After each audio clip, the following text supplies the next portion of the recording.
السلام علیکم ورحمۃ اللہ وبرکاتہ، نحمده ونصلی علی رسولہ الکریم، اما بعد فاعوذ باللہ من الشیطان الرجیم، بسم اللہ الرحمن الرحیم، رب اشرح لی صدری ویسر لی امری واحلل عقدۃ من لسانی یفقہوا قولی۔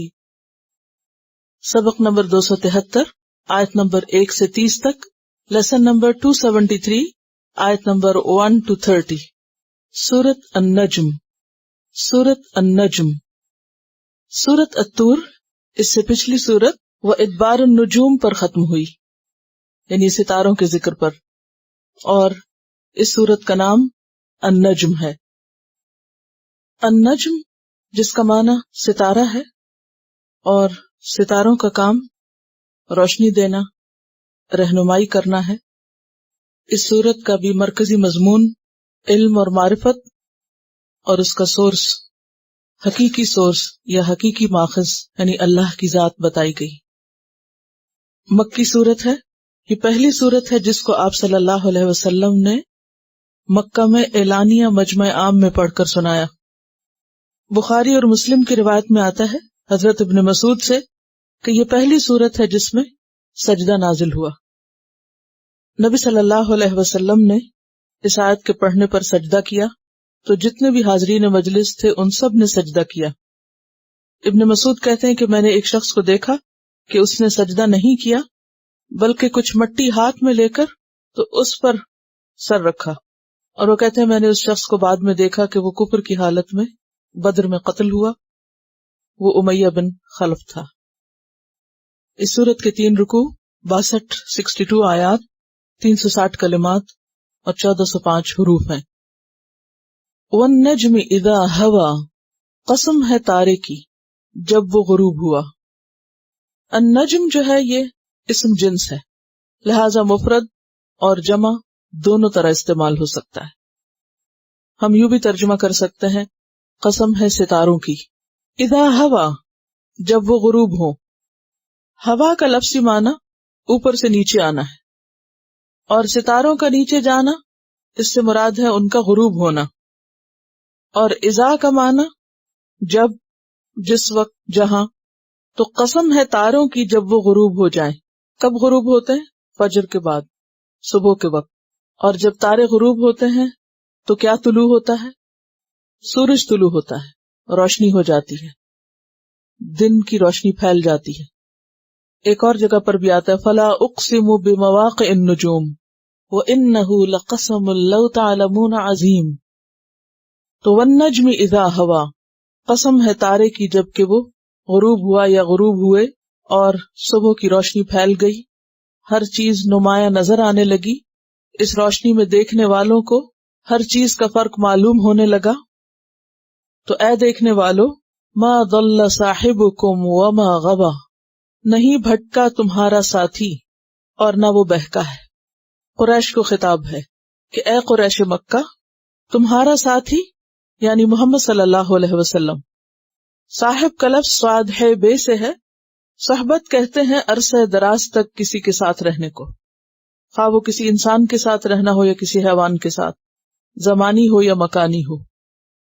تمہارا ساتھی یعنی محمد صلی اللہ علیہ وسلم 40 سال سے تمہارے درمیان موجود ہے، تم اس کے بارے میں خوب اچھی طرح جانتے ہو، اس کے حسب نسب کو، اس کے اٹھنے بیٹھنے کو، اس کے کام کاج کو، اس کی سچائی کو، اس کی امانت کو، اس کے کردار کو، اس کے اخلاق کو، سب چیزیں تمہارے سامنے ہیں۔ وہ تمہارے بیچ کا ایک شخص ہے جس کو اب تم جھوٹا قرار دے رہے ہو، یہ وہی ہے جس کو تم صادق اور امین کہتے تھے۔ اب نبوت کے دعوے کے بعد ما ضل، وہ بھٹکا نہیں۔ ضل کا لفظ دلال سے ہے، اور دلال کہتے ہیں کسی چیز کو نہ جاننے کی وجہ سے اس سے دور ہو جانا، بھٹک جانا، یعنی اگر راستہ پتہ نہیں اور انسان بھٹک گیا تو اس کے لیے لفظ دلال آئے گا، لا علمی کے ساتھ بھٹکنا۔ وما غوا، غوا گمراہ ہونے کو کہتے ہیں، بہکنے کے لیے آتا ہے، اور یہ علم کے ساتھ ہوتا ہے، یعنی جان بوجھ کر بھٹکنا، اسی لیے اس کو بہکنا کہتے ہیں۔ بہکنے والا شخص جانتا ہوتا ہے اور پھر سیدھے رستے پر نہیں آتا۔ تو تمہارا ساتھی نہ تو بھٹکا ہے نہ بہکا ہے، اس میں ایسی کوئی چیز نہیں، وہ جو کچھ تمہیں بتا رہا ہے وہ بالکل سچ ہے. ما ضل صاحبکم وما غوا. اور لا علمی کو کیا کہتے ہیں عربی میں؟ جہالت. اور جہالت کا اپوزٹ کیا ہے؟ ہدایت. یعنی وہ جہالت کے نہیں ہدایت کے طریقے پر ہے. اور غوا کا اپوزٹ کیا ہے؟ رشد. قد تبین الرشد من الغی. یعنی محمد صلی اللہ علیہ وسلم کا طریقہ، آپ کی تعلیم علم اور رشد پر مبنی ہے، جہالت پر مبنی نہیں. ما ضل صاحبکم وما غوا وما ينطق عن الهوى. وما اور نہیں، ينطق وہ بات کرتا نطق سے، مثل ما انکم تنطقون پیچھے پڑ چکے ہیں. وما ينطق عن الهوى اور نہیں وہ بولتا خواہش نفس کی بنا پر. ہوا کا لفظ اوپر سے نیچے آنے کے لیے، اور ہوا کا لفظ خواہش نفس کے لیے بھی آتا ہے، کیونکہ خواہشات نفس کی پیروی کرنے کی وجہ سے انسان اپنے مقام، مرتبے اور عزت سے گر جاتا ہے، نیچے آ جاتا ہے. تو یہاں ہوا سے مراد خواہش نفس ہے کہ جو کچھ تمہیں وہ بتا رہا ہے وہ علم اور حکمت پر مبنی ہے، اللہ کی رہنمائی پر مبنی ہے، وہ اس کی خواہشات پر مبنی نہیں. محمد صلی اللہ علیہ وسلم کی تعلیم علم اور معرفت پر مبنی ہے جو انہیں اللہ کی طرف سے حاصل ہو رہا ہے. وہ ان کی خواہشات پر مبنی باتیں نہیں کہ جو دل میں آیا کہہ دیا، جب جو جی چاہا سنا دیا. ان ہوا نہیں وہ کیا جو وہ کلام کرتا ہے، خواہ وہ قرآن مجید کی شکل میں ہے جو وحی مطلوب ہے، یا وہ حدیث کی شکل میں ہے جو وحی غیر مطلوب ہے. وہ کیا ہے؟ وحیٌ وحی ہے. یوحا جو آپ کی طرف وحی کی جاتی ہے اللہ کی طرف سے. ان ہوا الا وحی یوحا. تو بات یہ ہے کہ نبی صلی اللہ علیہ وسلم کی تعلیم اور آپ کے منہج اور آپ کے طریقے اور آپ کی بتائی ہوئی راہ کی تصدیق کی جا رہی ہے کہ یقیناً آپ ہدایت پر ہیں اور لوگوں کو سیدھا راستہ دکھا رہے ہیں جو وحی الہی پر مبنی ہے. جیسے سورۃ یاسین میں آتا ہے یاسین والقرآن الحکیم انک لمن المرسلین علی صراط مستقیم. ایک اور جگہ پر آتا ہے وَإِنَّكَ لَتَهْدِي إِلَى صِرَاطٍ مُسْتَقِيمٍ.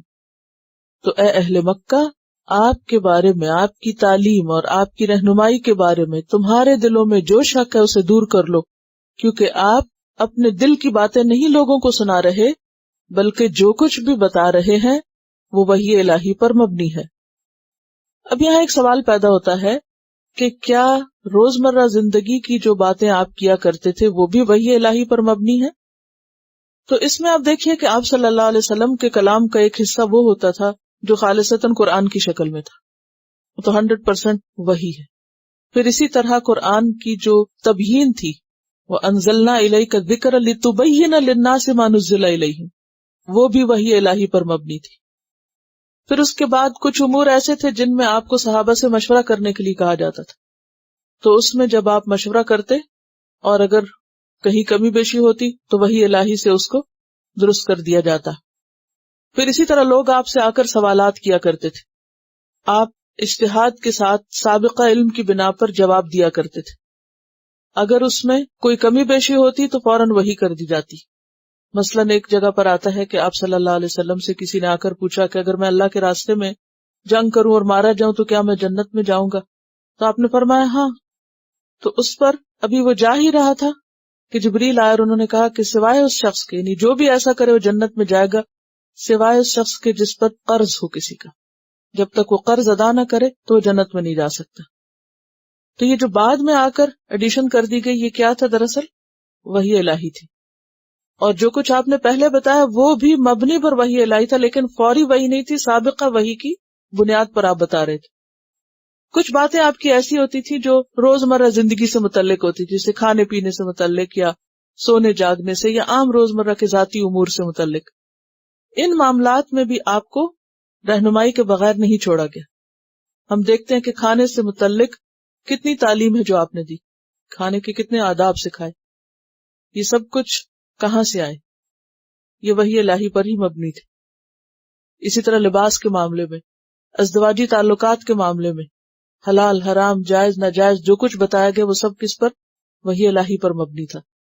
تو عام روزمرہ زندگی کے معاملے حتیٰ کہ تجارت، لین دین، سیاست، جنگ، کفن دفن، یہ تمام امور کیا تھے جو عام روزمرہ زندگی سے متعلق تھے، خالصتاً دنیاوی کام تھے لیکن وحی الہی پر مبنی تھے.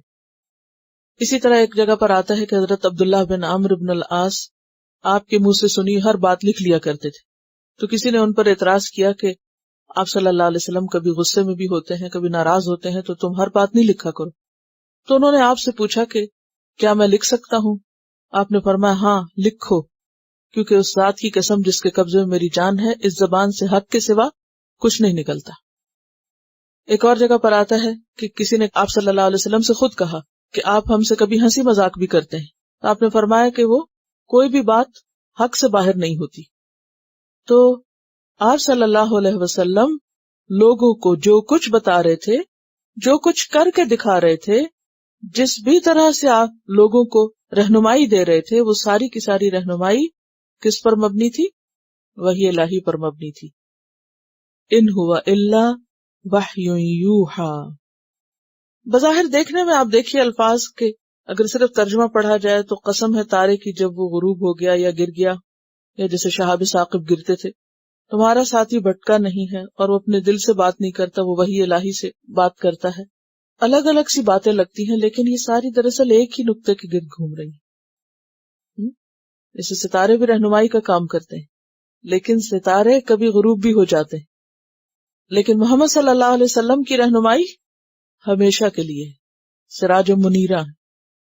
ستارے غروب بھی ہو جاتے ہیں لیکن ان کے غروب ہونے کے باوجود جو سورج نکلتا ہے تو اس روشنی میں جس طرح ہر چیز واضح نظر آتی ہے، آپ کی تعلیم بھی اسی طرح ہر چیز کو بالکل واضح کر رہی ہے، حق کو باطل کو بالکل نمایاں کر رہی ہے. لیلھا کنہارھا، اس کی رات بھی اس کے دن کی طرح ہے. علمہ شدید القویٰ، تعلیم دی ہے اس کو، علم یعلم تعلیم، تعلیم دی ہے اس کو. کس کو؟ محمد صلی اللہ علیہ وسلم کو. کس نے؟ شدید القویٰ، شدید قوتوں والے نے. شدید کا کیا معنی ہوتا ہے؟ مضبوط، سخت. قویٰ قوت کی جمع ہے. شدید قوتوں والے نے آپ کو تعلیم دی ہے. اشارہ ہے جبریل علیہ السلام کی طرف جو وحی لے کر آئے تھے، جیسا کہ سورۃ شعراء میں بھی آتا ہے وَإِنَّهُ لَتَنزِيلُ رَبِّ الْعَالَمِينَ نَزَلَ بِهِ الروح الامین. اللہ تعالیٰ نے جبریل علیہ السلام کی سپردی امانت کی اور جبریل علیہ السلام محمد صلی اللہ علیہ وسلم کے پاس لے کر آئے، کیونکہ جبریل نے آپ کے دل پر اس کو اتارا تھا. جبریل آپ کو تعلیم دے رہے تھے، تو وہ آپ کے معلم نہیں تھے، کیونکہ وہ تو صرف ایک ذریعہ تھے، واسطہ تھے. تو اصل علم کا سورس اور منبع کیا تھا؟ اللہ کی ذات.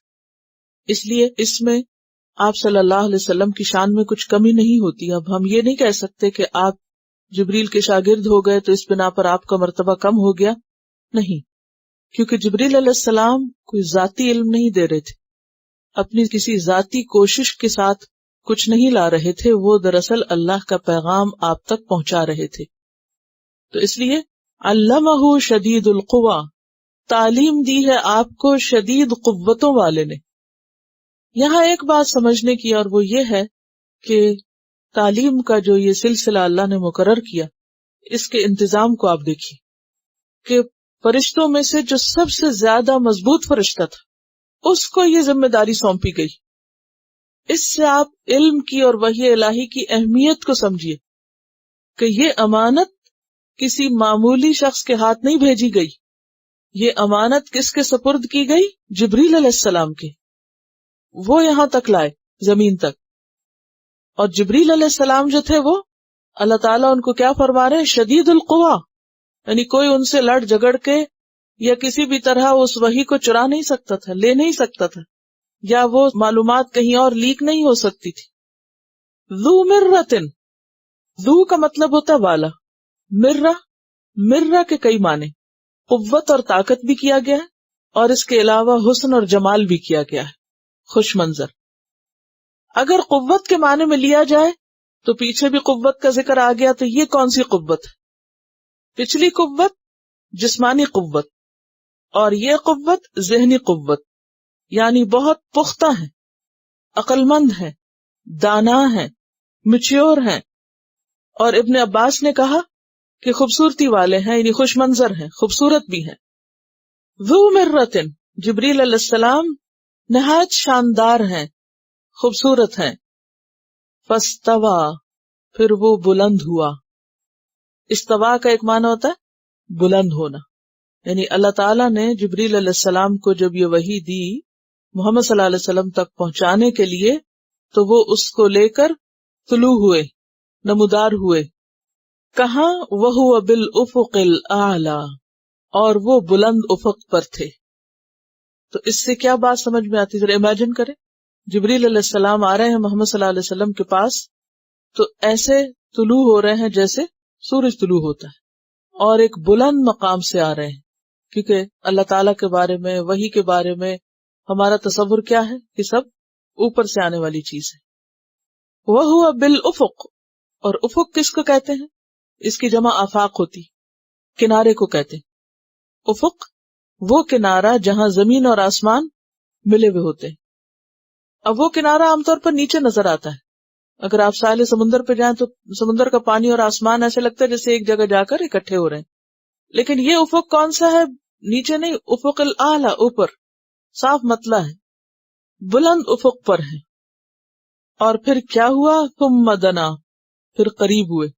اسی سے لفظ دنیا ہے، دنا یدنو، دنوب سے قریب کی چیز، کیونکہ آخرت کے مقابلے میں دنیا قریب. ثم دنا، پھر وہ قریب ہوئے. فتدلا، پھر اتر آئے، معلق ہو گئے. تدلا کا لفظ جو ہے یہ دال لام واو سے، دل ڈول کو کہتے ہیں، اور دلا دال لام یہ کے اوپر کھڑی زبر، دلا کہتے ہیں نرمی اور سہولت سے کسی چیز کا قریب ہونا، اور تدلا ہوتا ہے کسی بلند چیز کا نیچے آنا. اور اس طرح کہ وہ جیسے لٹکی ہوئی ہو کہ اس کا اوپر بھی تعلق ہو اور وہ نیچے بھی ہو. جیسے ڈول کو آپ ڈالتے ہیں کس میں؟ کنویں میں، تو اس کا اوپر کا سرا جو رسی سے بندھا ہوا ہوتا ہے وہ ڈالنے والے کے ہاتھ میں ہوتا ہے. تو جبریل علیہ السلام جس وقت آپ صلی اللہ علیہ وسلم کے پاس وحی لا رہے تھے، اور جب آپ نے ان کو دیکھا تو وہ افق پر چھائے ہوئے تھے. آپ فرماتے ہیں نا کہ میں نے جبریل کو اس حال میں دیکھا کہ ان کے 600 پر تھے، اور وہ پورے افق پر مشرقی اور مغربی کناروں پر چھائے ہوئے تھے، کور کر دیا انہوں نے، اور وہ نیچے سے اوپر تک نظر آ رہے تھے. یعنی یہ جو کہا نا کہ قریب بھی تھے اور وہ اوپر معلق بھی تھے، یعنی قریب ترین بھی تھے اور اس کے باوجود وہ اوپر بھی تھے. کیا تصور میں آ رہا ہے؟ یعنی دائیں بائیں اوپر نیچے ہر طرف جیسے ایک چھائی ہوئی چیز ہو. اس سے جبریل علیہ السلام کی قوت اور ان کا جو مرتبہ ہے اور ان کی شان کی جو بلندی ہے وہ ظاہر ہوتی ہے. اور وہ کیا لا رہے ہیں؟ کیا ہے ان کے پاس؟ یہ کتاب. یہ کتاب کوئی معمولی کتاب نہیں ہے، یہ علم کوئی معمولی علم نہیں ہے. اس کے ساتھ اہتمام دیکھیے، کس کے ہاتھ بھیجا جا رہا ہے، اور اس کی اپنی کیفیت کیا ہے، اور وہ کہاں ہے. وہ اوپر بھی نظر آ رہا، نیچے بھی نظر آ رہا، دائیں بھی آ رہا ہے اور بائیں بھی آ رہا ہے. اور ایک اور روایت میں آتا ہے کہ ابھی انہوں نے اپنے صرف 2 پر کھولے تھے، 600 کھولے تو معلوم نہیں کیا ہو. وہ سد الافق، حدیث میں آتا ہے سد الافق، افق کو بھر دیا تھا انہوں نے، کچھ نظر ہی نہیں اور آ رہا تھا. تو ذو مرتن فاستوى، طلوع ہوئے، نمودار ہوئے. وهو بالافق الاعلى، اوپر نظر آ رہے تھے. ثم دنا، پھر قریب آنے لگ گئے تھے. فتدلا، بالکل قریب آ گئے، اور اس کے باوجود کہ وہ قریب آ گئے ابھی اوپر بھی تھے. فکان قاب قوسین، تو تھے وہ قابہ مقدار اندازے، قوسین 2 کمان کے، 2 کمان برابر، او ادنا بلکہ اس سے بھی کم تر. کمان کیا ہوتی ہے؟ جس سے تیر پھینکے جاتے ہیں، قوس. قوس اصل میں دائرے کے کسی بھی حصے کو کہتے ہیں. دائرہ کہتا ہے سرکل. تو سرکل جو ہے اس کا کوئی بھی حصہ جب آپ الگ کریں گے تو وہ کس کی طرح ہو جائے گا؟ جیسے ہلال ہو، پہلی رات کا چاند. یعنی سرکل کے اوپر والے حصے کو لیں، دائیں بائیں کہیں سے بھی آپ ایک ٹکڑا اس کا نکالیں تو وہ ہلال ہو جائے. تو کمان کی بھی یہی شکل ہوتی ہے جس سے ایرو کو پھینکا جاتا ہے. اب کیا ہوا کہ کان قاب قوسین او ادنا. قوسین، اب یہ جو قوسین دو کمانے ہیں اس سے مراد کیا ہے؟ بعض نے کہا کہ دو الگ الگ کمانے، اور بعض نے کہا کہ اصل میں یہ کمان جیسے ہوتی ہے نا، جیسے وہ ہاف سرکل سمجھے تو اس کا ایک کنارہ اور دوسرا کنارہ، یعنی ایک جگہ سے جہاں سے پکڑتے ہیں اور دوسرا جو اس کا اینڈ ہوتا ہے، یعنی کمان کے دو سروں کے بیچ کی جگہ، بلکہ اس سے بھی کم. فَكَانَ قَابَ قَوْسَيْنِ أَوْ أَدْنَىٰ. اصل میں عربوں میں جب دو لوگوں کے درمیان گہری دوستی ہوتی اور وہ آپس میں قسم کھا کر ایک دوسرے سے قریبی تعلق باندھتے تھے، جس میں کہ ہمارا مرنا جینا ایک ہوگا، اگر مجھ پر کوئی حملہ کرے تو تم مددگار ہوگی، یعنی بہت گہری دوستی کے لیے. تو ان کا طریقہ کیا ہوتا تھا کہ جب ایسا کوئی حلف ہوتا، حلیف بنتے ایک دوسرے کے یا گہرے دوست بنتے، تو ہر ایک اپنی اپنی کمان نکال کے لاتا. تو وہ ایک سمبل ہوتا تھا، کمان نکال کے لاتا، یہ بھی کمان لایا، یہ بھی کمان لایا. اب کیا کرتے؟ دونوں کمانوں کو قریب کر دیا جاتا، دونوں کے قبضے. اب کیا ہوتا کہ دونوں کو ملا کے پھر تیر پھینکا جاتا. اس بات کا یا اس ایکٹ کا یا اس عمل کا مطلب یہ ہوتا تھا کہ اب یہ دو قبیلے یا جو دو افراد ہیں یہ دونوں آپس میں کس طرح ہو گئے ہیں؟ دو کمانوں کی طرح ہو گئے ہیں. تو جبریل علیہ السلام جب محمد صلی اللہ علیہ وسلم کے پاس آئے تو بالکل آپ کے قریب آ گئے. پہلی وحی میں بھی آتا ہے نا کہ جیسے آپ کو بھیجا اور کہا اقرا، اور یہاں بھی کیا ہے؟ بالکل قریب آئے، اور قریب آ کر کیا کیا؟ فَأَوْحَى إِلَىٰ عَبْدِهِ مَا أَوْحَى، وحی کی اللہ کے بندے پر جو بھی وحی کی. یعنی اتنے قریب آ کر آپ کے دل میں اللہ کی طرف سے لایا ہوا پیغام ڈالا. سورۃ التکویر میں بھی آتا نا، وَإِنَّهُ لَقَوْلُ رَسُولٍ كَرِيمٍ، یہ ایک رسول کریم یعنی معزز میسنجر یا پیغام لانے والے کی بات ہے. ذی قوت، وہاں بھی جبریل علیہ السلام کو کیا خطاب دیا گیا؟ ذی قوت عند ذی العرش مکین، عرش والے کے پاس اس کا ایک مقام ہے، مرتبہ ہے. مطاع، اس کی بات مانی جاتی. ثم امین، وہ کیا ہے؟ امانت دار. وما صاحبکم بمجنون وَلَقَدْ رَآهُ بِالْأُفُقِ الْمُبِينِ. محمد صلی اللہ علیہ وسلم نے ان کو کہاں دیکھا؟ روشن افق پر دیکھا. بالافق المبین. تو یہ سورۃ التکویر کی آیات ہیں جس میں ان آیات کی مزید وضاحت ہوتی ہے. فَأَوْحَى إِلَىٰ عَبْدِهِ مَا أَوْحَى، تو اس نے وحی کی. ہی سے مراد یہاں اللہ تعالیٰ، اللہ کے بندے کی طرف جو بھی اس نے وحی کی. یہ جو ما اوحا ہے نا، یہاں ما جو ہے یہ تعظیم کے لیے ہے. جیسے فرعون جب غرق ہوا اور اس پہ پانی چھا گیا تو کیا آتا ہے؟ فغشیہم من الیم ما غشیہم، چھا گیا ان پر سمندر میں سے جو بھی چھا گیا. کیا چھا گیا؟ بڑی بڑی لہریں چھا گئی. تو وہ عظمت کے لیے آتا ہے، یہ انداز ہے ایک کسی بھی چیز کی بڑائی کو ظاہر کرنے کے لیے. فأوحا الی عبدہ ما اوحا، یعنی جو چیز وحی کی گئی وہ بہت عظیم چیز تھی. کیا تھا وہ؟ قرآن مجید. اور قرآن مجید حقیقت میں قاف والقرآن المجید بہت ہی بزرگی والا اور بہت عزت والا ہے. فأوحا الی عبدہ ما اوحا ما کذب الفؤاد، نہیں جھوٹ جانا دل نے. فؤاد کا مطلب دل، قلب. ما رآ، جو بھی اس نے دیکھا. کس کو دیکھا؟ جبریل علیہ السلام کو دیکھا. جبریل علیہ السلام کو نبی صلی اللہ علیہ وسلم نے جو دیکھا تو یہ بالکل یقینی علم تھا. ایسا نہیں تھا کہ آپ کو کوئی دھوکا ہوا. بعض اوقات انسان دیکھتا کچھ ہے اور سمجھتا کچھ، اور بعض اوقات انسان سمجھتا کچھ ہے اور دیکھتا کچھ اور. یعنی دل اور نگاہ میں اختلاف ہو جاتا ہے. انسان کی نگاہ دھوکا کھا جاتی یا انسان کی سمجھ دھوکا کھا جاتی. تو یہاں کیا ہے؟ دل نے دھوکا نہیں کھایا. ما کذب الفؤاد ما رآ، نہیں دھوکا کھایا دل نے جو بھی اس نے دیکھا. نگاہ سے بھی دیکھا اور بصیرت سے بھی دیکھا. یعنی علم یقینی حاصل ہوا آپ کو. لیکن کفار مکہ نے اس بات کو جھٹلا دیا، نہیں مانا. تو اللہ تعالیٰ فرماتے ہیں اَفَتُمَارُونَهُ عَلَى مَا يَرَى، کیا پھر تم اس سے جھگڑتے ہو اس بات پر جو اس نے دیکھا، یعنی اس کے دیکھنے پر تمہیں شک ہے اور تم اس سے بحث کرتے ہو اور جھگڑتے ہو اور مانتے نہیں ہو. یہاں پر یرا کا لفظ تو مضارع ہے جس کا ترجمہ ہم کر رہے ہیں جو اس نے دیکھا، لیکن اصل ترجمہ لفظی کیا ہے؟ جو وہ دیکھ رہا ہے. ایسا کیوں کہا گیا؟ الا ما رآ کیوں نہیں کہا؟ الا ما یرا کیوں کہا؟ ماضی کے لیے جب حال کا لفظ استعمال کیا جاتا ہے تو وہ ایک یقینی بات ہے کہ وہ دیکھا ہوا بھولا نہیں، وہ تو ایسے ہی جیسے اب بھی دیکھ رہا ہے. بعض اوقات آپ اپنا کوئی خواب بتاتے ہیں نا کسی کو، تو آپ کیا کہتے ہیں؟ مجھے ایسے لگ رہا ہے جیسے میں ابھی بھی اس چیز کو اپنے سامنے دیکھ رہی ہوں. تو اس کے لیے کیا ہے؟ یرا، یہ دیکھ رہا ہے، دیکھتا ہے. کیا تم اس سے جھگڑتے ہو اس بات پر جو وہ دیکھتا ہے؟ یعنی اب اگرچہ آپ دیکھ چکے تھے لیکن ابھی نہیں دیکھ رہے تھے، لیکن ابھی تک اس منظر کا عالم آپ کے دل و دماغ پہ ایسے چھایا ہوا تھا گویا آپ اب بھی وہ دیکھ رہے ہیں. وَلَقَدْ رَآهُ نَزْلَةً أُخْرَى، اور البتہ تحقیق اس نے دیکھا تھا اس کو، کس کو؟ جبریل علیہ السلام کو. نزلةً، نازل ہوتے، اخرى، ایک دوسری مرتبہ. پہلی بار کہاں دیکھا تھا؟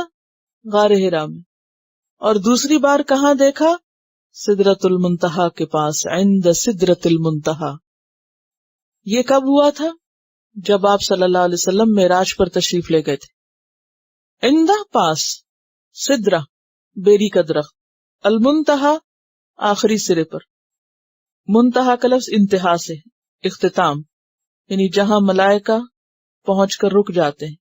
جبریل علیہ السلام نے کہا تھا نا کہ اس سے آگے نہیں جا سکتا، مجھے ڈر ہے کہ میرے پر جل جائیں گے. سدرۃ المنتہا کے پاس. اور وہ بیری کا درخت جو ہے وہ عام دنیا کی بیریوں کی طرح نہیں ہے. اس کے پھلوں کے بارے میں آتا ہے کہ بہت بڑے بڑے ٹھیلوں کی طرح ہے، اور اس کے پتے جو ہیں ہاتھی کے کان کی طرح. اصل حقیقت اللہ ہی جانتا ہے، بس انسانوں کو کچھ سمجھانے کے لیے تھوڑی سی ڈسکرپشن دے دی گئی. تو جبریل علیہ السلام کو نبی صلی اللہ علیہ وسلم نے سدرۃ المنتہا کے پاس بھی دیکھا تھا جب آپ معراج پر تشریف لے گئے تھے اپنے جسم اور روح دونوں کے ساتھ. اندہا جنت المأوا، اسی کے پاس جنت المأوا ہے. کس کے پاس؟ سدرۃ المنتہا کے پاس. جنت المأوا، مأوا کہتے ہیں قیام کرنے کی جگہ کو، آرام کی جگہ. یہ جو ہمارے ہاں کہتے ہیں نا آخری آرام گاہ، یہ بہت غلط لفظ ہے، کیونکہ قبر آخری آرام گاہ نہیں ہے. قرآن مجید میں آتا ہے حتی زرتم المقابر، یہاں تک کہ تم نے قبروں کی زیارت کی. زیارت کیا ہوتی؟ وزٹ. تو کہیں وزٹ کرنے آپ جاتے ہیں تو کیا ہوتا ہے؟ کچھ عرصے کے لیے جاتے ہیں نا، مستقل طور پہ تو نہیں جاتے. تو قبر جو ہے وہ کچھ عرصے کے لیے، مستقل جگہ نہیں ہے، آخری نہیں ہے، وہ تو آخرت کی پہلی منزل ہے. اور پھر اس کے بعد آگے بہت سی منزلیں. آخری آرام گاہ کون سی ہے؟ جنت المأوا، جنت جو آرام کی جگہ ہے. اور قبر کے علاوہ جو برزخ کا لفظ آتا ہے تو اس کے لیے بھی قرآن مجید میں کیا آتا ہے؟ وَمِن وَرَائِهِمْ بَرْزَخٌ إِلَى يَوْمِ يُبْعَثُونَ، اس دن تک جب وہ اٹھائے جائیں گے. تو قبر ہو یا برزخ ہو، یہ بس قیامت کے دن تک ہی ہے، پھر انسان وہاں سے اٹھ جائے گا. تو ان آیات میں کیا آ رہا ہے کہ جبریل علیہ السلام کا دیکھنا بالکل درست تھا. یعنی آپ صلی اللہ علیہ وسلم کا جبریل کو دیکھنا، جس پر اہل مکہ بحث کر رہے تھے، جھگڑا کر رہے تھے، یقین نہیں کر رہے تھے، وہ بالکل ایک سچی بات تھی. اور آپ صلی اللہ علیہ وسلم نے اس کو ایک اور بار بھی دیکھا تھا سدرۃ المنتہا کے پاس. سدرۃ المنتہا 7ویں آسمان کے بعد ہے اور وہیں جنت المأوا ہے. اور جنت جو ہے اس سے پتہ چلتی ہے کہ وہ عالم بالا میں ہے. اور پھر یہ بھی ہے کہ جنت الفردوس جو ہے وہ جنت کا سب سے اونچا والا حصہ ہے، جس کی چھت کیا ہے؟ عرش رحمان. تو سدرۃ المنتہا کے بعد کیا ہے؟ عرش. اور پھر اسی کے قریب جنت المأوا، یعنی بلند ترین مقام ہے. اسی لیے آتا نا کلا ان کتاب الابراری لفی علیین، علیین بھی الوف سے، نیک لوگوں کی کتاب یا اعمال نامہ کہا علیین میں. اندہا جنت المأوا اذ یغشی السدرۃ ما یغشی، جب چھا رہا تھا سدرہ پر جو بھی چھا رہا تھا. اب یہاں بھی ما یغشی، جو بھی چھا رہا تھا، یعنی حسن اور نور اور ایک روب اور ایک عجیب جمال کی کیفیت جس نے سدرہ کو ڈھانپ رکھا تھا. بعض کہتے ہیں کہ فرشتوں کے جم غفیر نے ڈھانپ رکھا تھا، بعض کہتے ہیں انوار اور تجلیات تھی، مجاہد کہتے ہیں کہ سونے کے پروانے تھے. قرآن خاموش ہے. اور ماں پھر عظمت کی طرف اشارہ کر رہی کہ جو بھی چیز تھی بہت ہی عظیم تھی. ما زاغ البصر وما طغى، نہیں کج ہوئی نگاہ. زاغ یزیغ، زیغ دائیں بائیں نکلنے کو کہتے ہیں، کسی چیز کا سیدھے جانے کی بجائے دائیں یا بائیں مڑ جانا. ما زاغ البصر وما طغى، نگاہ نہ دائیں بھٹکی نہ بائیں، بلکہ وہ اپنے مقصد پر جمی رہی. اس سے پتہ چلتا ہے کہ نبی صلی اللہ علیہ وسلم اس موقع پر، اس مقام پر نہایت ادب کے ساتھ جس کام سے گئے تھے، جو کچھ آپ کو دیا جا رہا تھا، اسی پر توجہ مرکوز تھی آپ کی، کیونکہ آپ اپنے رب سے ہم کلام ہوئے تھے.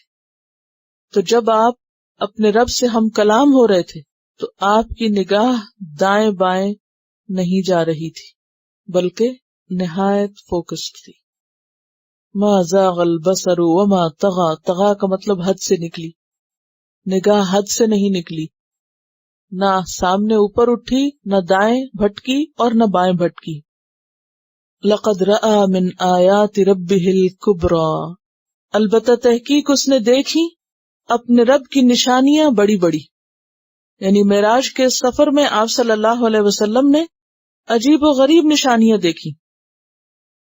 سورۃ بنی اسرائیل کے شروع میں بھی آتا نا، تاکہ ہم اس کو اپنی نشانیوں میں سے دکھائیں.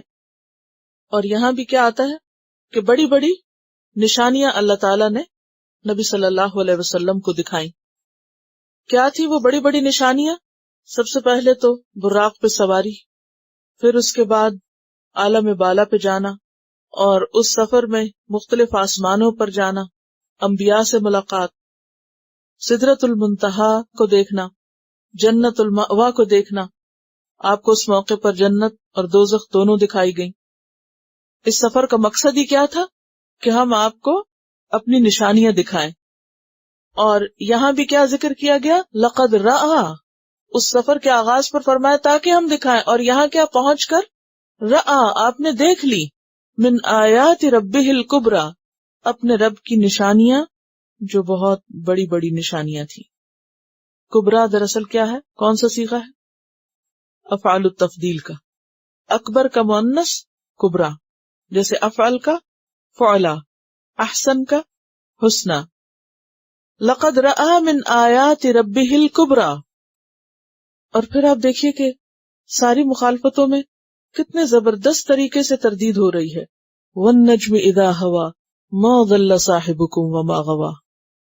اور بھٹکنے کے لیے دو مختلف لفظ لائے گئے جو کہ بہت فائن فرق ہے دونوں میں. ایک لا علمی سے بھٹکنا اور ایک علم کے ساتھ بھٹکنا، کہ نہ اس طرح بھٹکے ہیں نہ اس طرح بھٹکے ہیں.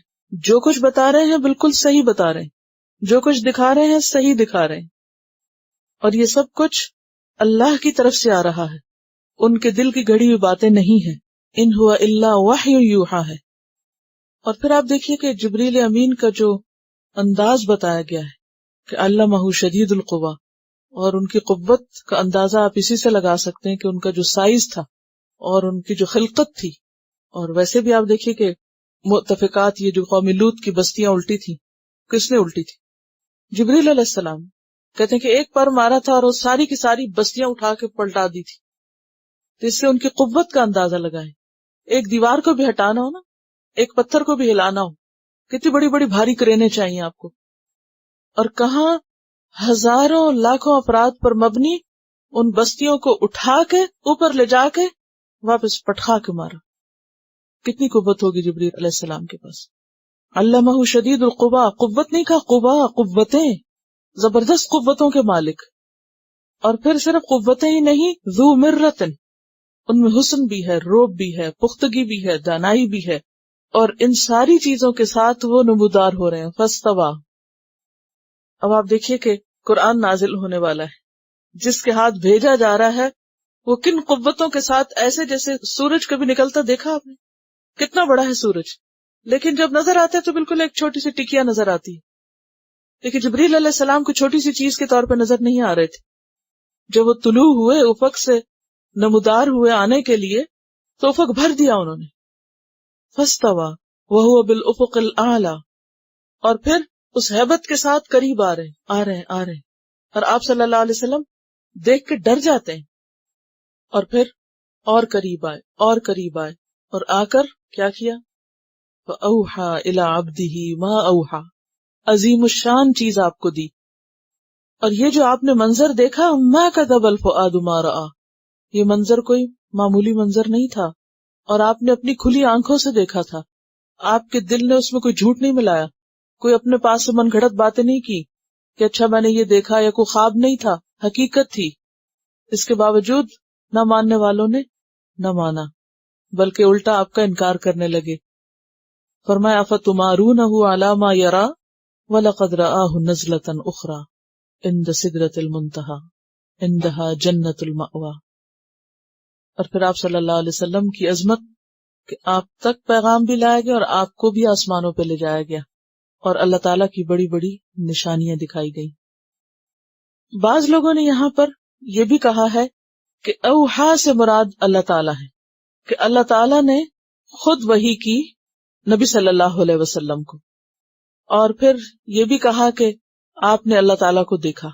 لیکن بات یہ ہے کہ قرآن مجید میں صاف طور پر آتا ہے لا تدرکہ الابصار، نگاہیں اس کو نہیں پا سکتی، وہو یدرک الابصار، اور وہ نگاہوں کو پا لیتا ہے. تو اس سے مراد جبریل علیہ السلام ہی ہو سکتے ہیں، خود اللہ تعالیٰ نہیں. سورۃ الشورى 51 میں آتا ہے وما كان لبشر ان يكلمه الله الا وحيا او من وراء حجاب او يرسل رسولا، کسی بشر کے لیے جائز نہیں کہ اللہ اس سے کلام کرے الا وحیا، مگر وحی کے ذریعے، او من وراء حجاب، یا حجاب کے پیچھے سے. اور اس کا حجاب کیا؟ حجابہ نور. موسیٰ علیہ السلام نے جب کہا تھا اللہ تعالیٰ سے کہ اللہ تعالیٰ میں آپ کو دیکھنا چاہتا ہوں، تو اللہ تعالیٰ نے کیا فرمایا؟ لن ترانی، تم ہرگز مجھے نہیں دیکھ سکتے، ولکن انظر الی الجبل فإن استقر مکانہ، کہ اس پہاڑ کو دیکھو، اگر وہ اپنی جگہ ٹھہرا رہا تو تم مجھے دیکھ لو. فلما تجلی ربہ للجبل، جب پہاڑ پہ تجلی کی اللہ تعالیٰ نے تو کیا کیا؟ موسیٰ علیہ السلام بے ہوش ہو کے گر پڑے، کیونکہ دنیا میں کسی رسول کے پاس، کسی انسان کے پاس وہ طاقت ہے ہی نہیں کہ جس کی بنا پر وہ اپنے رب کو دیکھ سکے. تو واضح طور پر سورۃ الشورى میں آتا ہے او من ورائے حجاب، موسیٰ علیہ السلام سے اللہ نے کلام کیا، محمد صلی اللہ علیہ وسلم سے اللہ نے کلام کیا، اور یہ کلام کیا تھا؟ من ورائے حجاب. اور اس پر تائید ہے حضرت عائشہ کی اس حدیث کی جو بخاری میں آتی ہے. مسروق کہتے ہیں میں نے حضرت عائشہ سے عرض کیا کہ اماں جان، کیا محمد صلی اللہ علیہ وسلم نے اپنے رب کو دیکھا تھا؟ انہوں نے جواب دیا تمہاری اس بات سے تو میرے رونگٹے کھڑے ہو گئے. تم یہ کیسے بھول گئے کہ 3 باتیں ایسی ہیں جن کا اگر کوئی دعویٰ کرے تو جھوٹا دعویٰ ہوگا، اور ان میں سے ایک، جو شخص تم میں سے یہ کہے کہ محمد صلی اللہ علیہ وسلم نے اپنے رب کو دیکھا تھا، وہ جھوٹ کہتا ہے. اور پھر یہی آیات پڑھی کہ لا تدرکہ الابصار وہو یدرک الابصار، اور وما کان لبشر ان یکلمہ اللہ الا وحیا او من وراء حجاب. اور پھر یہ جو آخری 3 آیتیں ہیں 16، 17 اور 18، اس میں آپ صلی اللہ علیہ وسلم کا جو انداز ہے وہ بہت ہی مؤثر ہے، اور اس سے پتہ چلتا ہے کہ آپ واقعی اخلاق کے بلند ترین مرتبے پر فائز تھے. وَإِنَّكَ لَعَلَىٰ خُلُقٍ عَظِيمٍ، کہ آپ صلی اللہ علیہ وسلم جب اللہ تعالیٰ سے ہم کلام ہو رہے تھے، جب آپ اللہ تعالیٰ کے ارشادات سن رہے تھے، تو اس وقت اس قدر یکسو تھے اور نگاہیں اس طرح با ادب تھیں کہ دائیں بائیں نہیں ہوئی اور نہ ہی حد سے بڑھی. تو اہل مکہ نے کیا کر رکھا تھا؟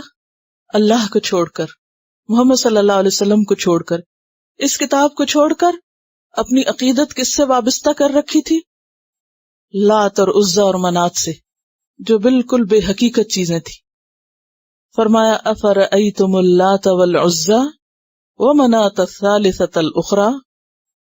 3 دیویوں کا ذکر ہے یہاں. پیچھے بھی 3 چیزوں کا ذکر ہے نا، اللہ، جبریل اور محمد صلی اللہ علیہ وسلم، اور یہاں لات، عزا اور منات. افرأیتم اللات، کیا پھر دیکھا تم نے لات کو؟ اور یہ جو ہے یہ استفہام تحقیر کے لیے ہے. تم دیکھو تو اپنے لات کو. لات جو ہے یہ قبیلہ ثقیف کا بت تھا، اور ثقیف کہاں تھے؟ طائف میں. طائف والوں کا بت تھا یہ، لیکن دوسرے قبائل بھی آ کے اس کو پوچھتے. والعزا، عزا وادی نخلا میں ایک خراز نامی بستی میں اس کا مندر تھا، سوق اوکاس کے قریب. بنو غطفان اور بعض کے خیال میں بنو شیبان کی دیوی تھی یہ. آپ یاد ہوگا کہ احد کے میدان میں ابو سفیان نے نعرہ لگایا تھا لنا عزا ولا عزا لکم، کیونکہ وہ عزا سے اپنی عزت سمجھتے تھے. ومنات، اور منات جو قدید کے مقام پر مکہ اور مدینہ کے درمیان بحر احمر کے کنارے اوس و خزرج اور بنو خزاع کا بت تھا. کہتے ہیں کہ کعبہ کی طرح اس کا بھی حج کیا جاتا تھا. کعبہ سے فارغ ہو کے لوگ اس کے لیے لبیک پکارنے لگتے. ومناۃ الثالثۃ، اور تیسری منات الاخری جو ایک اور ہے. الکم الذکر ولہ الانثی، کیا تمہارے لیے تو ہوں بیٹے اور اس کے لیے ہوں بیٹیاں؟ کہ ان 3 دیویوں کے علاوہ وہ فرشتوں کو اللہ کی بیٹیاں قرار دیتے. کہا کہ تم اس عظیم رب کے ساتھ کیا معاملہ کرتے ہو؟ اپنے لیے تو بیٹوں کو پسند کرتے ہو اور اللہ سے بیٹیاں منسوب کرتے ہو. تلک اذن قسمت ضیزی، تلک یہ، اذن تب، قسمت تقسیم ہے، ضیزی بے انصافی کی. ضاز یضیز کا لفظی معنی ہوتا ہے ستم ڈھانا، کسی کے حق میں کمی کرنا. ضیز کجی کو بھی کہتے ہیں. یہ تو تقسیم بہت ٹیڑھی ہے، ظالمانہ ہے، ناقص ہے، کہ اپنے لیے کچھ پسند کرتے اور اللہ کے ساتھ کسی اور کو منسوب کرتے ہو. یعنی ایک طرح سے اللہ کو چھوڑ کر جس جس کو وہ اہمیت دیتے تھے ان سب کا یہاں ذکر کر دیا گیا. ان ہی الا اسماء سمیتموہا، ان ہی نہیں وہ، الا مگر، اسماء نام ہے، سمیتموہا تم نے نام رکھ لیے ان کے.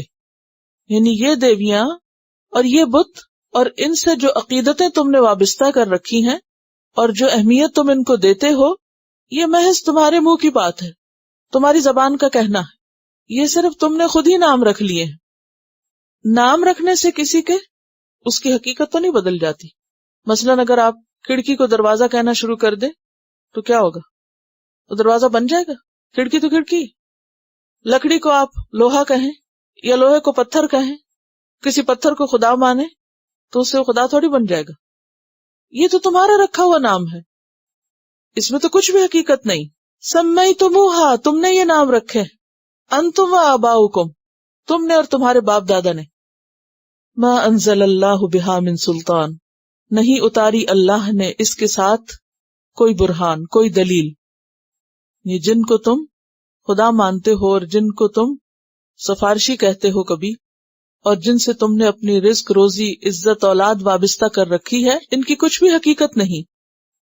ان یتبعون الا الظن نہیں وہ پیروی کرتے مگر وہم و گمان کی، ظن کی. وما تہوی الانفس اور جو چاہتے ہیں نفس، بس نفس کی خواہشات ہیں، بس ان کے دلوں کی باتیں ہیں جن کے پیچھے یہ پڑے ہوئے ہیں، حقیقت ان کی کچھ بھی نہیں.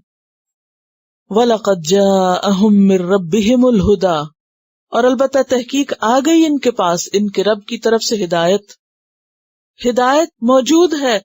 ہدایت کو چھوڑ کر، قرآن جیسی عظیم چیز کو چھوڑ کر یہ کس کے پیچھے چل رہے ہیں؟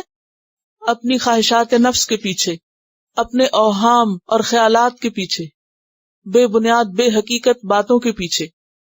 تو ایک طرف علم کا سورس وحی الہی اور اللہ کی ذات ہے، اور دوسری طرف محض ان کے خیالات، وہم و گمان، خواہشات. ان دو میں سے اصل کیا ہے، حقیقت کیا ہے، عظمت کس چیز کی ہے؟ اور یہاں واضح طور پر 2 علوم کے درمیان کمپیریزن کر دیا گیا. ایک طرف دنیاوی علوم ہے جن کی بنیاد ظن و گمان پر ہے، اور دوسری طرف دینی علم ہے، قرآن کا علم ہے جس کی بنیاد وحی الہی پر ہے۔ اب ہمارے ایمان کا بھی حال کیا ہے؟ جو بات اللہ کہتا ہے، قرآن میں آتی ہے، اس پر یقین پورا کوئی نہیں ہے، اور جو بات کوئی سائنٹسٹ کہہ دے یا کوئی انسان بول دے اس کو ہم پتھر پہ لکیر سمجھتے ہیں، تو پورا یقین کر لیتے ہیں اور پورا ایمان رکھتے ہیں اس پر، اور اسی کے مطابق اپنی زندگی ڈھالے ہوئے ہیں۔ الہ کیا ہوتا ہے؟ دراصل الہ وہ ہوتا ہے جس سے انسان کی ساری عقیدت وابستہ ہو جائے، جسے وہ ہر چیز پر زیادہ اہم اور سب سے زیادہ اوپر کر دے۔ تو اہل مکہ وغیرہ جو تھے اس دور کے لوگ، ان کی ساری عقیدتیں، ان کا سب کچھ کس سے وابستہ تھا؟ ان بتوں سے۔ ہر دور کے لوگوں کے بت مختلف ہوتے ہیں۔ اگر کسی کی ساری عقیدت مال و دولت سے وابستہ تو وہی اس کا بت ہے، وہی اس کی دیوی۔ اگر کسی کا کسی خاص علم یا نظریے یا فلسفے سے ہے تو وہی اس کا الہ بنا ہوا ہے۔ تو بات یہ ہے کہ ایک طرف اللہ کا بھیجا ہوا علم اور معرفت ہے، اور دوسری طرف اتباع ظن اور اتباع ہوا ہے۔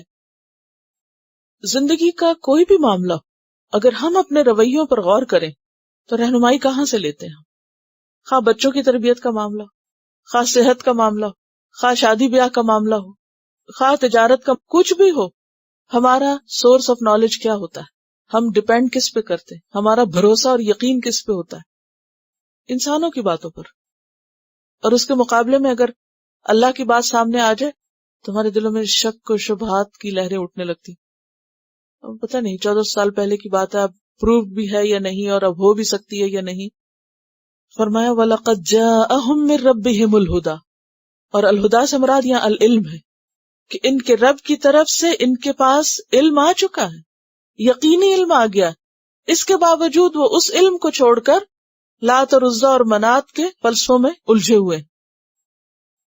ہم سب اپنا اپنا جائزہ لیں، اپنے دلوں کا جائزہ، کہ ہمیں قرآن پر کتنا کانفیڈنس ہے، ہم قرآن کے پڑھنے پر خود اندر سے کتنے مطمئن ہیں، ہمیں اس پر کتنا فخر ہے، ہم اس کے بتاتے ہوئے کیا محسوس کرتے ہیں۔ جب کوئی ہم سے پوچھتا ہے تم کیا کر رہے ہو، یہ کیا کرتے ہو، یہ تمہاری ہابی کیا ہے، یہ تمہارا مشغلہ کیا ہے، یہ تمہارا کام کیا ہے، تو کس طریقے پہ بتاتے ہیں کہ میں قرآن کا طالب علم ہوں یا معلم ہوں؟ اور کیا یہ بتانے میں ہمیں کوئی آر تو نہیں ہوتی، کوئی شرمندگی تو نہیں ہوتی؟ یعنی ہمارے اپنے دل کا حال کیا ہوتا ہے؟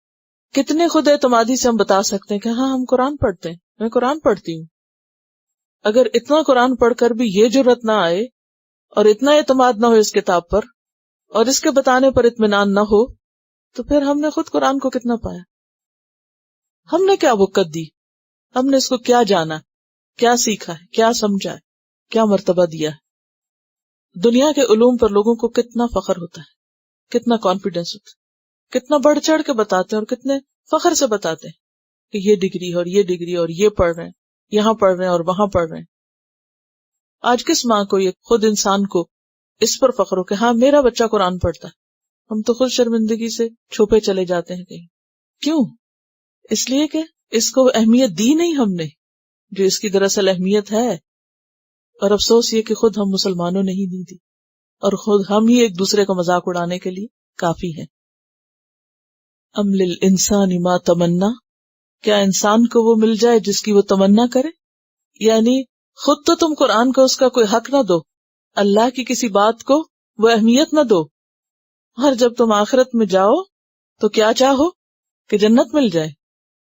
جنت کو جو راستہ جاتا ہے اس راستے پر تو تمہیں اطمینان نہ ہو، جو چیز جنت کی طرف بلاتی ہے اس چیز کو تو تم خوشی سے قبول نہ کرو، اور پھر اینڈ آف دا ڈے تمہیں وہ ملے جو تم خواہش کرتے ہو۔ کیا انسان یہ سمجھتا ہے کہ اس کو وہ سب مل جائے گا جس کی وہ تمنا کرتا ہے؟ کیا انسان کو وہی دینا چاہیے جو وہ چاہتا ہے؟ فَلِلَّهِ الْآخِرَةُ وَالْأُولَىٰ، پس اللہ کے لیے ہے آخرت اور دنیا۔ آخرت کا لفظ پہلے کیوں کہا گیا؟ فَلِلَّهِ الْآخِرَةُ، کیونکہ آخرت میں اللہ کی جو حکومت اور ملک اور قدرت اور قوت اور سلطنت ظاہر ہوگی وہ دنیا میں ہمیں نظر نہیں آتی، اگرچہ دیکھنے والے اب بھی دیکھتے ہیں۔ صرف ایک آسمان کو ہی دیکھ کر بہت کچھ سمجھ میں آ سکتا ہے، اللہ کی عظمت اور اللہ کی قدرت اور اس کی بادشاہت، لیکن آج اگر کسی کو نظر نہیں بھی آتی تو کل آخرت میں خوب نظر آئے گی. وَلِلَّهِ الْآخِرَةُ، اللہ ہی مالک ہے آخرت کا، والأولی، اور دنیا کا بھی. قیامت کے دن اللہ تعالیٰ فرمائیں گے نا لمن الملک اليوم، آج بادشاہت کس کی ہے؟ تو سارے دنیا کے بادشاہ بیٹھ جائیں گے، کوئی نہیں بولے گا. للہ الواحد القہار، ایک اللہ کے لیے جو بہت زبردست ہے. تو یہاں پر اللہ کی بادشاہت اور اللہ کی ملکیت کی بات کیوں کی گئی؟ کہ سارے خزانے اس کے پاس ہیں، ہر چیز کا مالک وہ ہے، ملے گا تمہیں وہ جو وہ چاہے گا. وَكَم مِّن مَلَكٍ فِي السَّمَاوَاتِ، اور کتنے ہی فرشتے ہیں آسمانوں میں، کتنے ہی، بہت سے. کم کس کے لیے آتا؟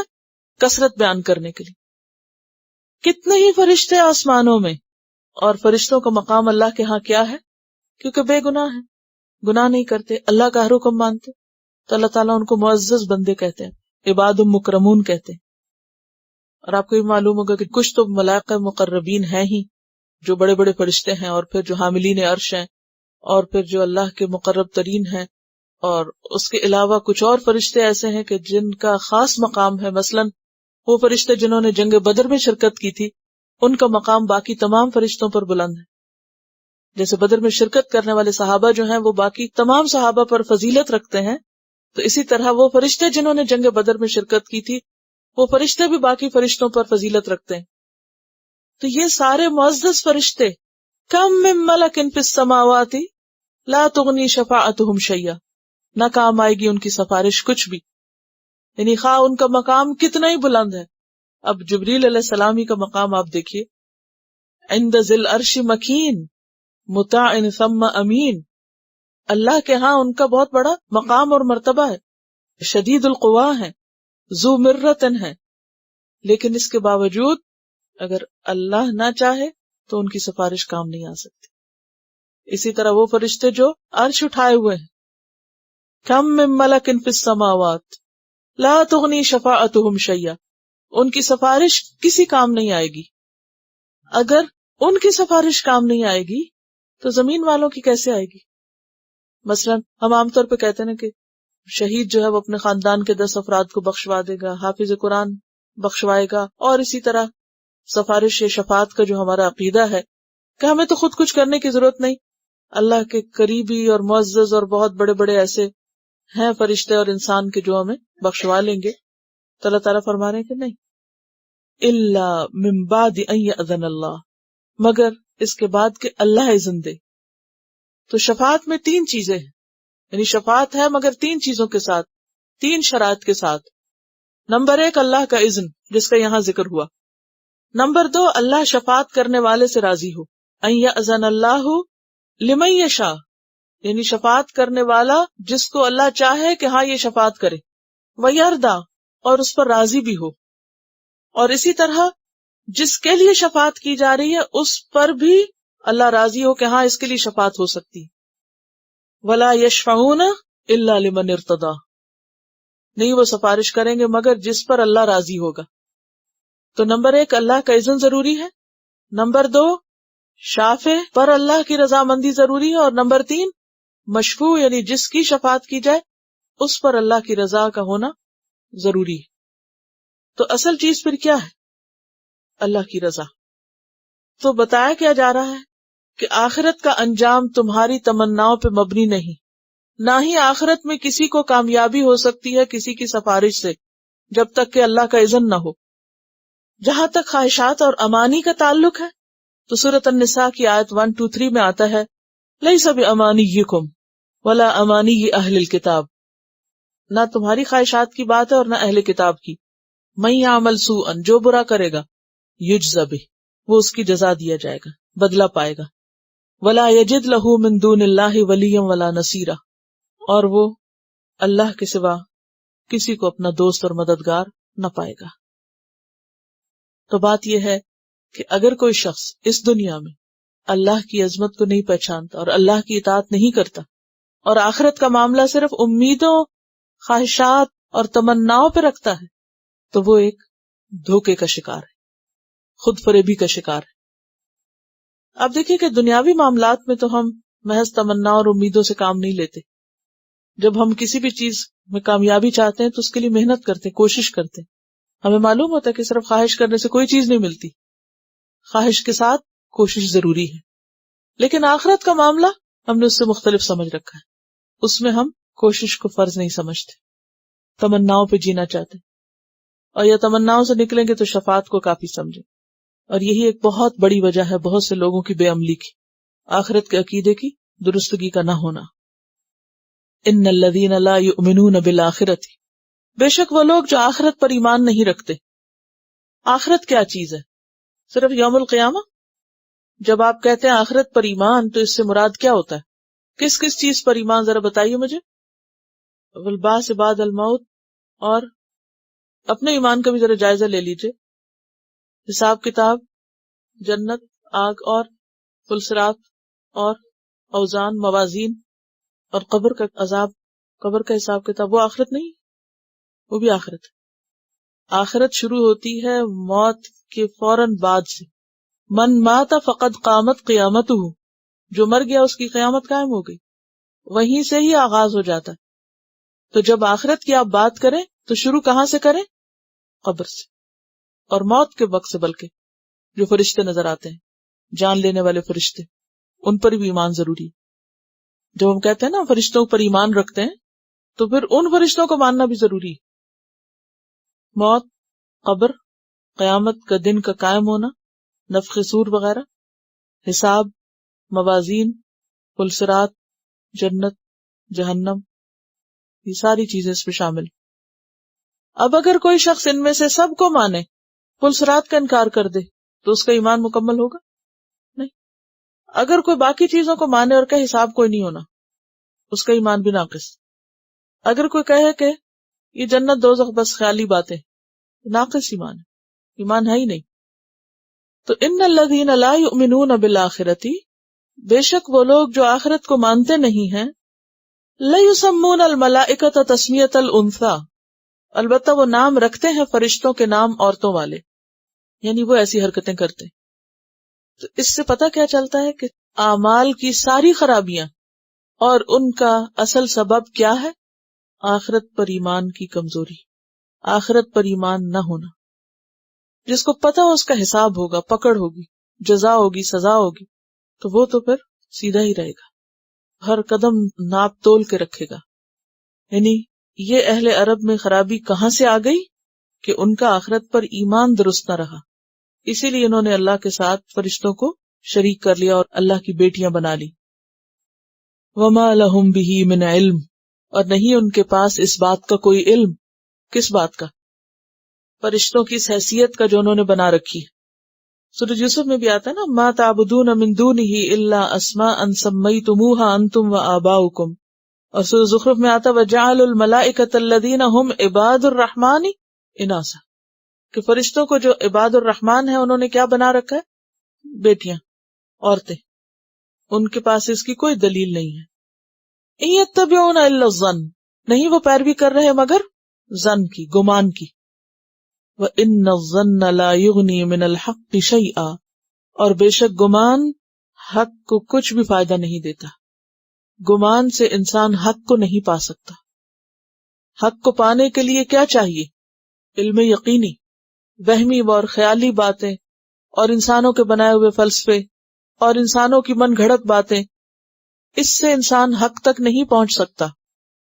آج بھی آپ دیکھیں کہ لوگ قرآن نہیں پڑھتے، سنت کا مطالعہ نہیں کرتے. ان دو چیزوں کو ایک طرف رکھ کے دین کے بارے میں اپنے خیالات اور اپنی مرضی کی باتیں اور اپنی من گھڑت قسم کی باتیں جو ہیں وہ کرتے رہتے ہیں. ایسی باتیں خواہ کتنی بھی خوبصورت کیوں نہ، بظاہر کتنی لاجیکل نظر کیوں نہ آتی ہوں، لیکن ان سے انسان حق تک نہیں پہنچ سکتا، حق کو نہیں پا سکتا. تو اہل عرب بھی فرشتوں کے معاملے میں جو وہم و گمان رکھتے تھے وہ محض ان کے اپنے خیالات اور خواہشات پر مبنی، علم پر مبنی نہیں. تو خلاصہ کیا ہے ان آیات کا؟ کہ انسان کو اپنی آخرت کے معاملے میں محض وہم و گمان سے کام نہیں لینا چاہیے، اس کا عقیدہ علم یقینی پر بیس کرنا چاہیے. اب اگر لوگ بحثوں میں پڑے اور نہ مان کر دیں اور نہ سننے کو تیار ہو تو کیا کرے انسان؟ فَآرِد، اعراض برتے. امن تولا، اس سے جو منہ پھیرے، جو حق بات نہ سننا چاہے، اسے نہ فالو کرنا چاہے، تو پھر آپ کیا کریں؟ اس سے اعراض کریں، اس پر حسرت نہ کریں. کس سے منہ پھیرے؟ ان ذکر نہ، ہمارے ذکر سے. اور ذکر سے مراد قرآن ہے، نصیحت ہے. اور کیوں نہیں سننا چاہتا؟ کیونکہ من میں کچھ اور بسا ہوا ہے. ولم یرد، اور نہیں وہ ارادہ رکھتا، نہیں وہ چاہتا، الا الحیات الدنیا، مگر دنیا کی زندگی. اس کی خواہشات اور اس کی حب دنیا اس کو حق قبول نہیں کرنے دیتی. اور اگر دیکھا جائے تو بہت بڑی حقیقت ہے، ہم دنیاوی علوم اور دنیاوی فلسفوں اور دنیاوی ترقی سے کیوں اتنے مرعوب ہوتے ہیں؟ کیونکہ اس میں ہماری دنیا کا فائدہ ہوتا ہے. کیوں بھاگ بھاگ کے ہم ان سب چیزوں کی طرف جاتے ہیں اور سب کچھ قربان کرنے کو تیار ہوتے ہیں؟ کیونکہ اس سے ہمیں جلد ملنے والا فائدہ حاصل ہوتا ہے. تو بات یہ ہے کہ اللہ کے ذکر سے، قرآن سے جو منہ موڑ جائے، اور اس لیے کہ وہ دنیا کی زندگی کا طالب ہے، خواہش مند ہے، تو ایسے شخص کے منہ موڑنے پر آپ حسرت نہ کریں، آپ غم نہ کریں، آپ انہیں ان کے حال پہ چھوڑ دیں. ذالک مبلغہم من العلم، یہی انتہا ہے ان کے علم کی. مبلغ کس کے وزن پر ہے؟ مفعل، پہنچنے کی جگہ، اور مفعل ظرف ہوتا ہے نا. یہ ان کے علم کے پہنچنے کی حد ہے، انتہا ہے. بس ان کے علم کی آخری حد یہی ہے. کیا؟ دنیا. دنیا سے ہی اٹھا یہ علم اور دنیا میں ہی ختم ہو جائے گا. اس کا فائدہ صرف دنیا ہی کی حد تک ہے. ان ربک هو اعلم، بے شک تیرا رب خوب جانتا ہے، بمن ضل عن سبیلہ، کون بھٹکا ہوا ہے اس کے راستے سے، وہو اعلم، اور وہ خوب جانتا ہے، بمن اہتدی، کہ کون ہدایت پر ہے. دنیا میں تو ایک دوسرے کو گمراہ قرار دیتا ہی رہتا ہے. جو دنیا کے علم میں آگے بڑھے ہوئے ہیں وہ دین والوں کو کیا سمجھتے ہیں؟ گمراہ لوگ ہیں، بھٹکے ہوئے لوگ ہیں، سر پھرا ہوا ان کا، لوگ کدھر جا رہے ہیں، یہ کدھر جا رہے ہیں. اور دین والے کیا سمجھتے ہیں؟ کہ جن کے پاس علم وحی بنیاد نہیں ہے کسی بھی چیز کی تو وہ درست نہیں. اب دنیا میں کون فیصلہ کرے گا؟ کوئی نہیں کرے گا. اگرچہ فیصلہ تو موجود ہے لیکن اصل فیصلہ اللہ کے پاس ہے. تیرا رب زیادہ جانتا ہے کہ ہدایت کس کے پاس ہے، کون اس کے راستے پہ چل رہا ہے، کون ہدایت پر ہے اور کون بھٹکا ہوا ہے. اور جہاں تک اس بات کا تعلق ہے نا کہ ان کے علم کی انتہا بس یہی ہے، اس سے آگے وہ نہیں جا سکتے، کیونکہ وحی پر ایمان نہیں رکھتے، قرآن کو مانتے نہیں، اسے سورس آف نالج سمجھتے نہیں. اور اگر دیکھا جائے تو آپ کسی بھی کتاب میں دیکھیں، کسی بھی علم کی ڈیفینیشن دیکھیں، کسی بھی چیز کی حقیقت کو جاننے کی کوشش ہو تو لوگ طرح طرح کی باتیں لائیں گے، ادھر ادھر کے فلسفے لائیں گے، لیکن قرآن کو ایک علمی کتاب کے طور پر کوٹ نہیں کریں گے. یعنی جس کو آج کی دنیا میں ایک اوتھینٹک نالج ہم قرار دیتے ہیں، وہاں قرآن کا کتنا دخل ہے. تو جس علم کی بنیاد محض دنیا ہو اور جس کی انتہا بھی دنیا ہی ہو، اس کا آخرت میں فائدہ نہیں ہو سکتا. آخرت میں فائدہ دینے والا علم وہی علم ہے، خواہ دین کا یا دنیا کا، جس کی بنیاد وحی الہی پر ہو، جو آخرت بیسڈ ہو، قرآن بیسڈ ہو.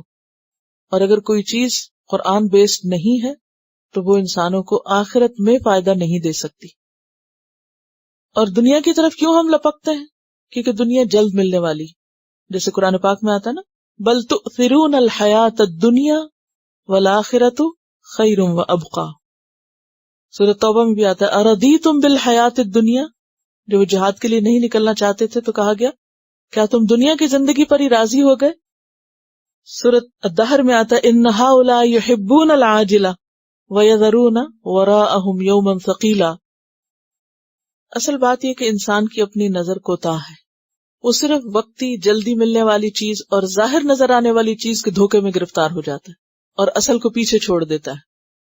حالانکہ جنت کی حیثیت اور حقیقت کیا ہے؟ بخاری کی حدیث میں آتا ہے لَمَوْضِعُ صَوْتِ أَحَدِكُمْ مِنَ الْجَنَّةِ خَيْرٌ مِنَ الدُّنْيَا وَمَا فِيهَا.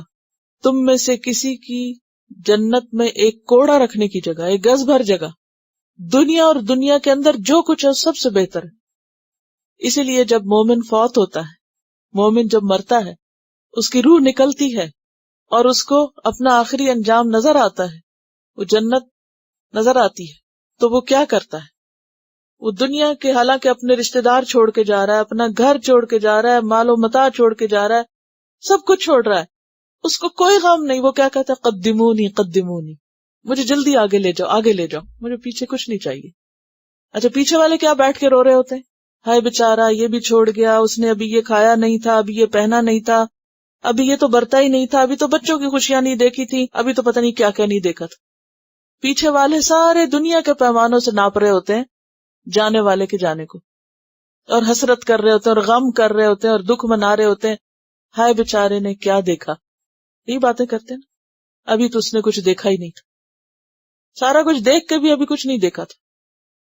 لیکن جو مومن کی روح ہوتی ہے اس کو کوئی غم نہیں ہوتا دنیا چھوڑنے کا، کیونکہ اس کو پتا ہے وہ اس سے بہتر جگہ جا رہا ہے.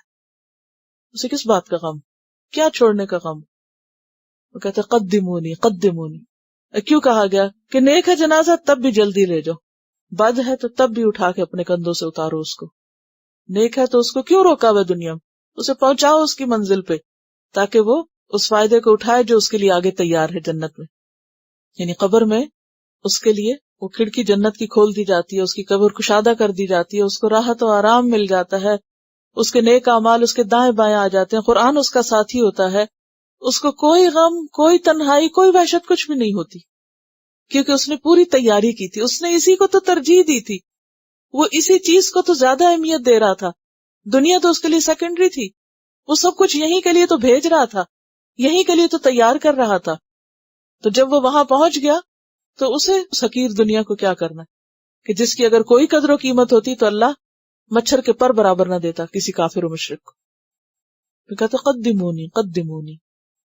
لیکن اس کے برعکس جو کوتاہ نظر ہیں، جو دنیا کو ہی سب کچھ سمجھے ہوئے ہیں، ان کے نزدیک دنیا ہی سب کچھ ہے. ذالک مبلغہم من العلم. اسی لیے ہمیں وہ دعا سکھائی گئی نا،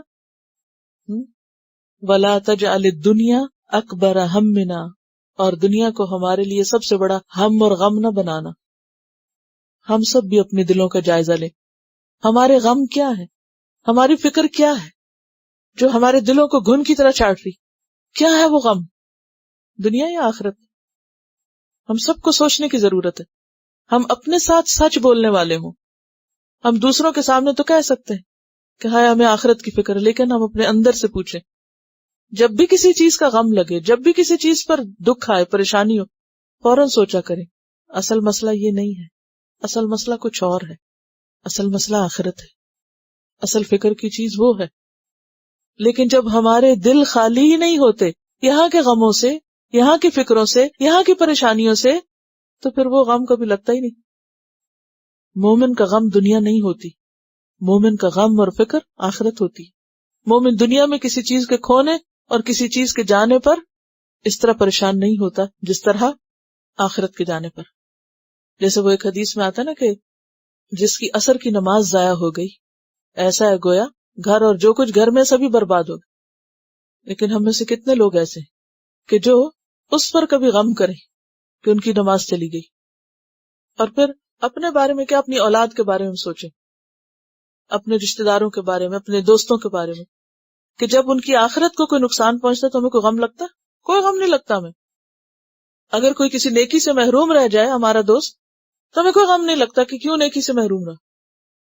لیکن اگر کسی کی دنیا چلی جائے تو ہم میں سے ہر ایک دکھ مناتا ہے، اور ہر ایک دکھی ہوتا ہے اس کے لیے ہائے ہم تمہارے لیے سوری فیل کرتے ہیں کہ تمہارے ساتھ یہ ہو گیا. صحابہ کرام دوسری چیزوں پہ غم منایا کرتے تھے. جب کسی کی آخرت کو کوئی نقصان پہنچتا تو وہ اس وقت غمگین ہوتے تھے. تو اللہ تعالیٰ کیا فرماتے ہیں؟ من کان یرید العاجلۃ عجلنا له فیہا ما نشاء لمن نرید ومن اراد الآخرۃ وسعی لها سعیها وهو مؤمن فاولئک کان سعیہم مشکورا.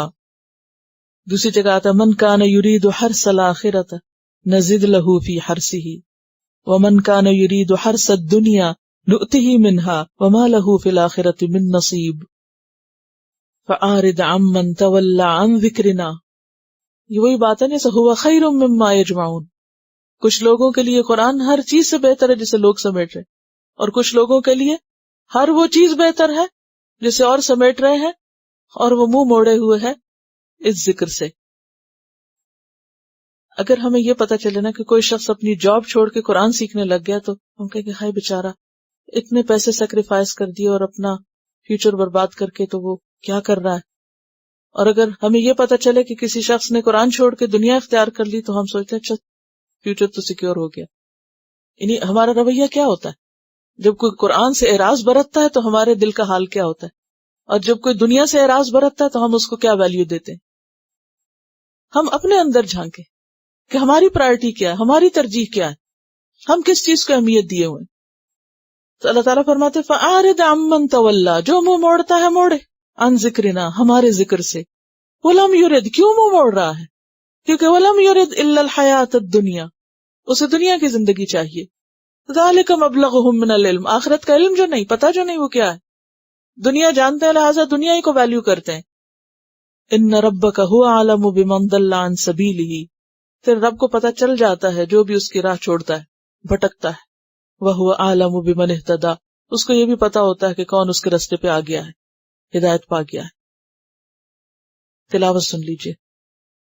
وآخر دعوانا ان الحمد للہ رب العالمین. سبحانک اللہم وبحمدک، نشہد ان لا الہ الا انت، نستغفرک ونتوب الیک.